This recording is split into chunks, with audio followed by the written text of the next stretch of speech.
el pecado que mora en mí. ¿Qué diremos, pues? La ley es pecado. En ninguna manera. Pero yo no conocí el pecado sino por la ley. Porque tampoco conociera la codicia si la ley no dijera: no codiciarás. Mas el pecado, tomando ocasión por el mandamiento, produjo en mí toda codicia. Porque sin la ley el pecado está muerto. Y yo, sin la ley vivía en un tiempo, pero venido el mandamiento, el pecado revivió y yo morí. Y hallé que el mismo mandamiento que era para vida, a mí me resultó para muerte. Porque el pecado, tomando ocasión por el mandamiento, me engañó y por él me mató. De manera que la ley a la verdad es santa y el mandamiento santo, justo y bueno. Luego, pregunto pues, ¿luego lo que es bueno vino a ser muerte para mí? En ninguna manera, sino que el pecado, para mostrar ese pecado, produjo en mí la muerte por medio de lo que es bueno, a fin de que por el mandamiento el pecado llegase a ser sobremanera pecaminoso. Porque sabemos que la ley es espiritual, mas yo soy carnal, vendido al pecado. Porque lo que hago no lo entiendo, pues no hago lo que quiero, sino lo que aborrezco. Eso hago. Y si lo que no quiero, esto hago, apruebo que la ley es buena. De manera que ya no soy yo quien hace aquello, sino el pecado que mora en mí. Y yo sé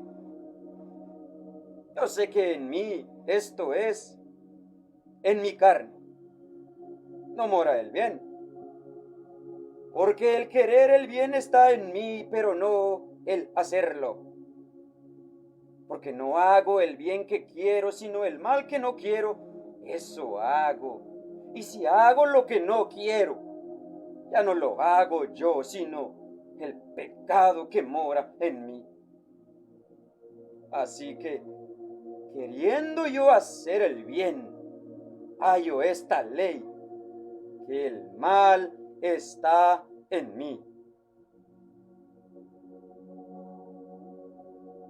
Porque según el hombre interior, me deleito en la ley de Dios, pero veo otra ley en mis miembros que se rebela contra la ley de mi mente y que me lleva cautivo a la ley del pecado que está en mis miembros.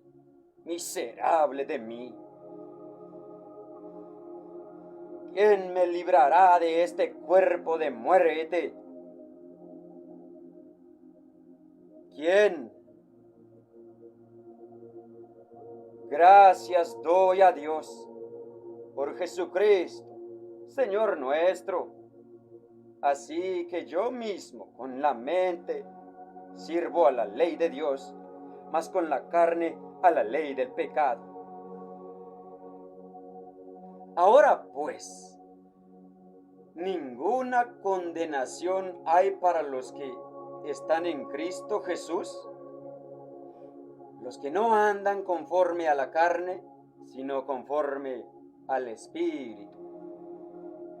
Porque la ley del Espíritu de vida en Cristo Jesús me ha liberado de la ley del pecado y de la muerte. Porque lo que era imposible para la ley, por cuanto era débil por la carne, Dios, enviando a su Hijo en semejanza de carne de pecado, y a causa del pecado, condenó al pecado en la carne, para que la justicia de la ley se cumpliese en nosotros, que no andamos conforme a la carne, sino conforme al Espíritu. Porque los que son de la carne piensan en las cosas de la carne, pero los que son del Espíritu, en las cosas del Espíritu.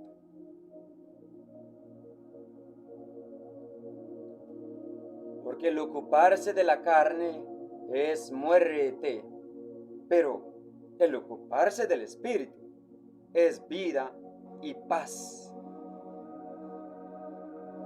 Por cuanto los designios de la carne son enemistad contra Dios, porque no se sujetan a la ley de Dios ni tampoco pueden. Y los que viven según la carne no pueden agradar a Dios. Mas vosotros no vivís según la carne, sino según el Espíritu. Si es que el Espíritu de Dios mora en vosotros, y si alguno no tiene el Espíritu de Cristo, no es de él. Pero si Cristo está en vosotros, el cuerpo en verdad está muerto a causa del pecado, mas el Espíritu vive a causa de la justicia. Y si el Espíritu de aquel que levantó de los muertos a Jesús mora en vosotros, el que levantó de los muertos a Cristo Jesús vivificará de los muertos también hará lo mismo para vuestros cuerpos mortales por su Espíritu que mora en vosotros. Así que, hermanos, deudores somos no a la carne, para que vivamos conforme a la carne. Porque si vivís conforme a la carne, moriréis. Mas si por el Espíritu hacéis morir las obras de la carne, entonces viviréis. Porque todos los que son guiados por el Espíritu de Dios, estos son hijos de Dios. Pues no habéis recibido el espíritu de esclavitud para estar otra vez en temor, sino que habéis recibido el espíritu de adopción por el cual clamamos, Abba, Padre. El Espíritu mismo da testimonio a nuestro espíritu de que somos hijos de Dios. Y si hijos, también herederos. Herederos de Dios y coheredores con Cristo, si es que padecemos juntamente con Él, para que juntamente con Él seamos glorificados. Pues tengo por cierto que las aflicciones del tiempo presente no son comparables con la gloria venidera que en nosotros ha de manifestarse, porque el anhelo ardiente de la creación es el aguardar la manifestación de los hijos de Dios, porque la creación fue sujetada a vanidad, no por su propia voluntad, sino por causa del que la sujetó en esperanza. Porque también la creación misma será libertada de la esclavitud de corrupción a la libertad gloriosa de los hijos de Dios. Porque sabemos que toda la creación gime a una, y a una está con dolores de parto hasta ahora. Y no solo ella, sino que también nosotros mismos que tenemos las primicias del Espíritu. Nosotros también gemimos dentro de nosotros mismos, esperando la adopción, la redención de nuestro cuerpo, porque en esperanza fuimos salvos. Pero la esperanza que se ve no es esperanza, porque lo que alguno ve, ¿a qué esperarlo? ¿Para qué si ya lo ves? Pero si esperamos lo que no vemos, con paciencia lo aguardamos. Y de igual manera, el Espíritu nos ayuda en nuestra debilidad. Pues ¿qué hemos de pedir como conviene? Pues ¿qué hemos de pedir como conviene? Pues ¿qué hemos de pedir? No lo sabemos, pero el Espíritu mismo intercede por nosotros con gemidos indecibles. Mas si el que escudriña los corazones sabe cuál es la intención del Espíritu, porque conforme a la voluntad de Dios, intercede por los santos. Mas el que escudriña los corazones sabe cuál es la intención del Espíritu, porque conforme a la voluntad de Dios, intercede por los santos.